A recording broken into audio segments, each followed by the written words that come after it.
Hello everyone and welcome to my channel. Today we'll be continuing into part 2 of what if Kami taught Goku to control his tail. If you haven't seen part 1, there is a title card where you can go check it out and see what happened in the last part, but we'll be going into the Saiyan saga. Will Goku be able to fight off the Saiyan invasion? Will he be able to tap back into the Ikari state? Also, I own a Discord for anyone who wants to join and talk more about Dragon Ball with me and other viewers. Maybe you have some ideas of your own what ifs and maybe in the future I could do them. Check the link in the description down below.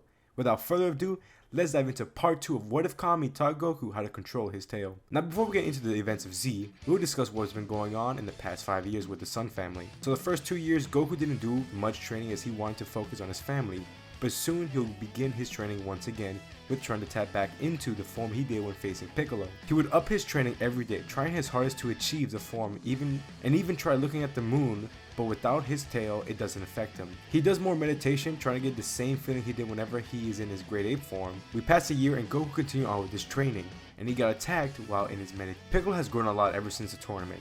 With Piccolo experiencing the major gap in power between him and Goku, he had a goal to aim for, so when he was in his own, he trained every single day. Currently, the power scale between the two fighters, Piccolo reaches to a power level of 500 and Goku is currently at 400. Piccolo has the edge on the fight, and currently is beating on Goku. He asks him why he hasn't used the power that he had back in the tournament, as he developed an attack that will end Goku, even with the power boost. Goku laughs saying he can't tap back into it yet, but he will still beat him without it.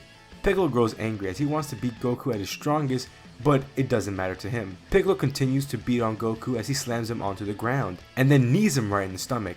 Hard enough that Goku's tail regrew. Piccolo knew that they were near his house and threatened that he would blow up his home and family. Goku grabs Piccolo's feet, telling him that he won't do such a thing, and Piccolo laughs saying that he isn't strong enough to face him. Then Piccolo feels a stronger grip on his foot, and then he is sent flying back into a mountain. Goku is back in the Ikari state. It is uncontrolled compared to last time.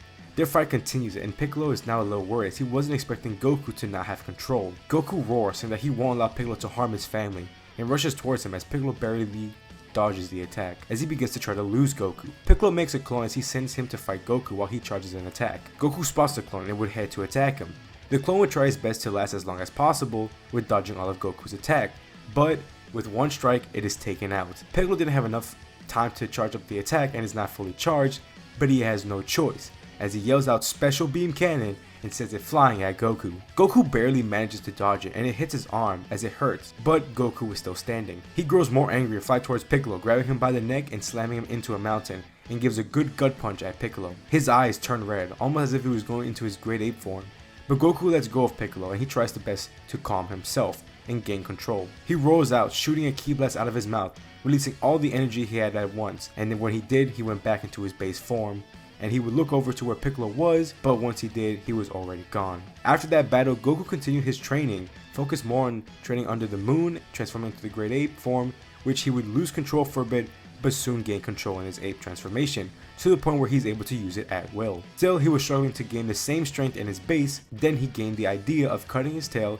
to see if that could help him grow the power. Once he did, and looked at the moon, he felt his body pumping and growing, but he had to focus and gain control of himself, and not let the ape control him, as soon an aura forms around Goku and his eyes turn yellow again. He's happy to achieve the form again and be in control. He proceeds with his training by staying in the form for as long as possible until he is no longer able to do so. With the remaining time, he transformed into the Ikari form a few more times on his own will.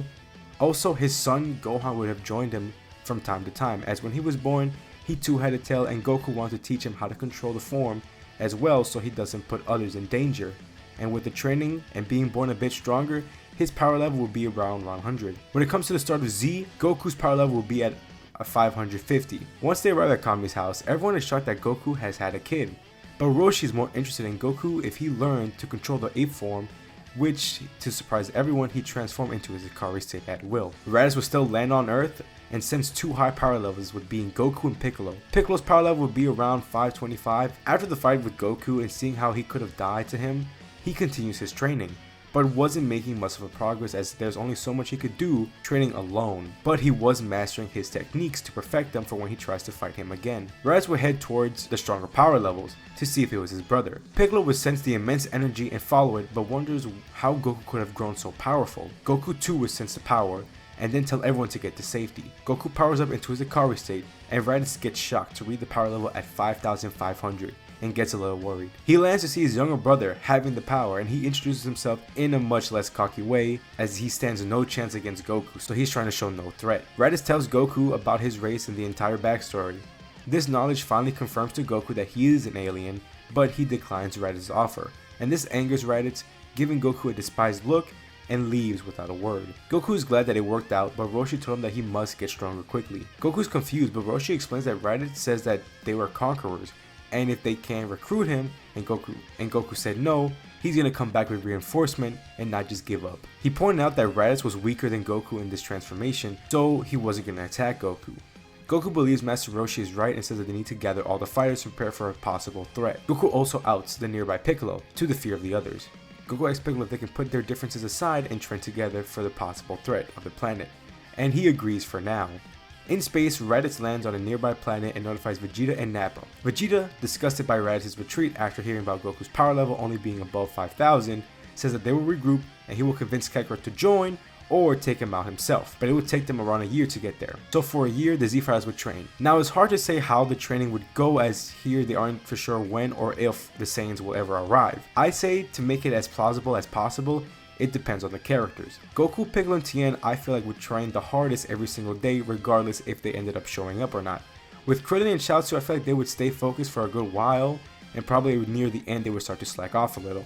With Yamcha, you know, he's Yamcha. I would say probably half a year he would slow down with the training. Now if we were to go into the training, Kami would try to focus with everyone to grow in strength by fighting Goku in his Ikari state. Now this would make Goku grow slowly compared to the rest, but since they are so much weaker, they do need to get a boost. After everyone was equal in strength, they would begin to train as equals. But obviously Goku and Piccolo would grow quickly, with Tien trying his best to catch up. After the year of training, here's the power levels for everyone. Goku and Piccolo at 4,000, Tien at 2,000, Krillin at 1,700, Chaozu and Yamcha at 1,200. One day during their training, they sense the arrival of Raditz and the two other Saiyans. They feel the immense strength of the other two and are stunned to feel how much stronger they are, and doubt if they could win. But Goku says that they shouldn't let doubt cloud them. They all arrive at the battlefield and Goku gives them one warning to leave. But Vegeta laughs, saying if he won't join, then they'll kill everyone on this planet. Goku thinks if they are all Saiyans, they all have the same powers as him. He's sure they have the power of the ape in their base, but either way, he doesn't want them to transform, and everyone else knows that, and the weakness of the tail. Goku powers up into his Ikari state, and all the scouters blow up, with the final reading before the scouters breaking being 40,000. This shocks all three of them, and even begin to think that if it's the Super Saiyan legend. Vegeta asks what this power was, and Goku explains that he has control of his ape form and even the ability to have the power increase in his base form. Vegeta is actually impressed by this discovery by the low-class warrior. Vegeta gives this deal to Goku.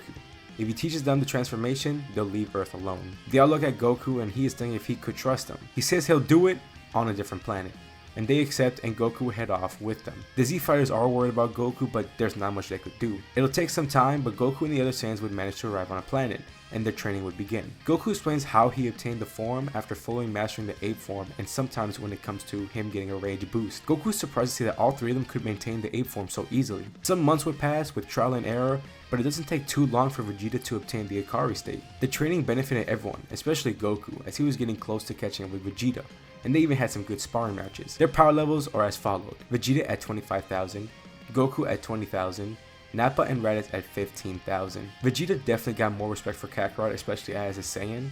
He does tell Goku his plan to face off Frieza with this newly found power after a bit more training. Goku would love to go and fight a strong opponent, but needed to return home. But after he defeats this Frieza guy, Goku invited Vegeta and the others to come back to Earth and have some sparring matches if they promise not to destroy the planet. Vegeta smirks, saying that if he does return, he wins the fight, his planet will be destroyed. So he should continue training, as Vegeta and the others will leave off to continue their plan to face off Frieza. Goku returns to Earth and everyone asks how it went, and he even senses how strong Goku has grown. He does tell them what they plan on doing, and if Vegeta returns to Earth, they have to be strong enough to face him and beat him, because if they are not, he threatened to destroy the planet, but he thinks he was only joking. So Goku would continue training with Piccolo and Tien and the others joining occasionally to continue to grow stronger for any future threats. And that's where we're going to leave it off for now. Tell me what you think about this second part of the What If and how I did with the Saiyan Saga.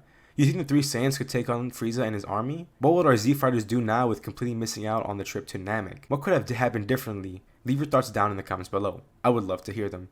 If y'all are interested and enjoy, please leave a like and subscribe. Hit the notification bell to be alerted whenever I post another part.